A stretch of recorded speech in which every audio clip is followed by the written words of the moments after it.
सर्वप्रथम मंच को प्रणाम करता हूं और सभी जनता जनार्दन को भी प्रणाम करता हूं। पिछले 4 महीनों से आपने समाचार पत्रों के द्वारा और टीवी चैनलों के द्वारा एक बहुत बढ़िया समाचार दुख भरा देखा और सुना है। मणिपुर जल रहा है। मणिपुर नहीं जल रहा, बानसूर भी जल रहा है, जहां 20 दिन के अंतराल में 4 बार फायरिंग हुई है। ये इसका मामला कारण क्या है? इस अव्यवस्था को संरक्षण देने का काम कौन कर रहा है, ये आप सभी को विदित है, लेकिन मंच के द्वारा, सार्वजनिक सभा के द्वारा कोई कहने की हिम्मत नहीं रखता। मैं आपको मात्र वो जो मेरे साथ मेरे सामने घटना घटी है उन बातों से अवगत प्रमाण सहित करना चाहता हूं कि कोई काम से मैं जयपुर मंत्री महोदय के गया हुआ था और शायद वर्तमान प्रधान प्रतिनिधि सुभाष जी यादव को सभी लोग जानते होंगे। मेरे सामने सुभाष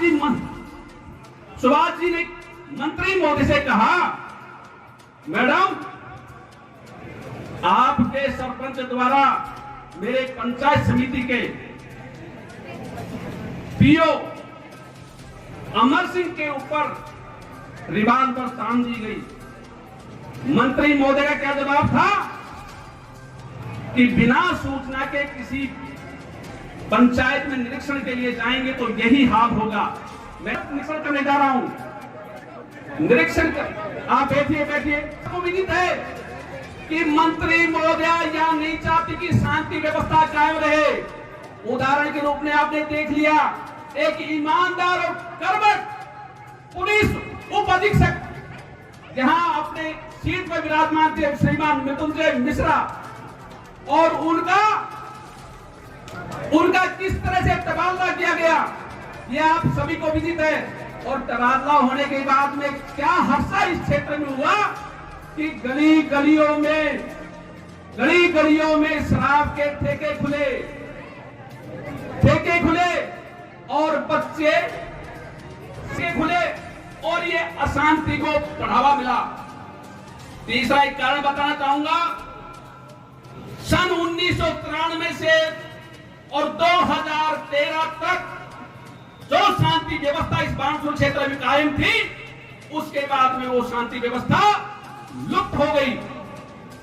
बड़े मजे की बात है कि 93 से लेकर और 13 तक इस पूरे क्षेत्र में केवल एक ही थाना हुआ करता था बानसूर के नाम से, और 13 के बाद में यहाँ 3 थाने स्थापित हो गए, 2 पुलिस चौकियां स्थापित हो गई और एक पुलिस अधीक्षक कार्यालय स्थापित हो गया, और उसके बाद अपराध कई गुना ज्यादा बढ़ गया।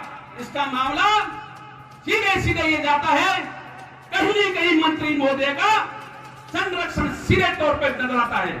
थाने पर एक अनुसूचित जाति के सर्किल इंचार्ज हुआ करते, जिनका अपॉइंटमेंट डॉक्टर साहब ने किया, मात्र हमारे कहने मात्र से सर्किट हाउस में मिले, नहीं तो हम उसको जानते थे क्या नाम, और वो आ गया, मात्र उसको यहां से एपीओ किया गया।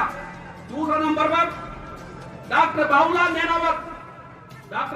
नैनावत जो यहाँ फिलहाल इंचार्ज भी हैं, उनको बिना कारण कितना था कि यहाँ हॉस्पिटल में भी गुटबाजियां बढ़ी हुई हैं।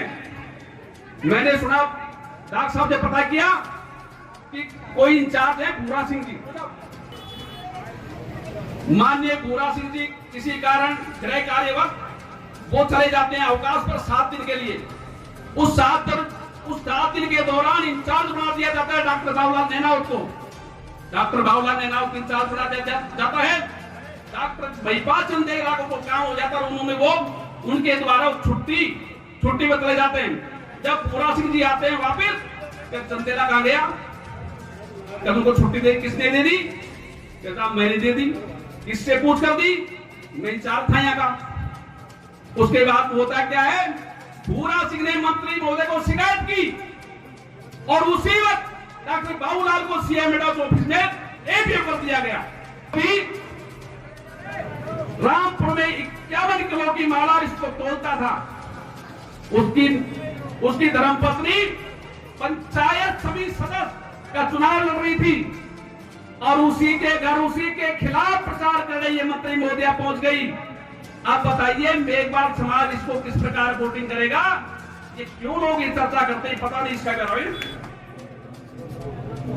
एक नाबालिग बच्ची को अगवा कर लिया गया और पुलिस में रिपोर्ट दर्ज होने के बावजूद भी वो बच्ची आज तक बरामद नहीं हो पाई, जिसमें पूरा संरक्षण मंत्री महोदय का माना जा रहा है। मदन लाल बैरवा, श्रीमान मदन लाल बैरवा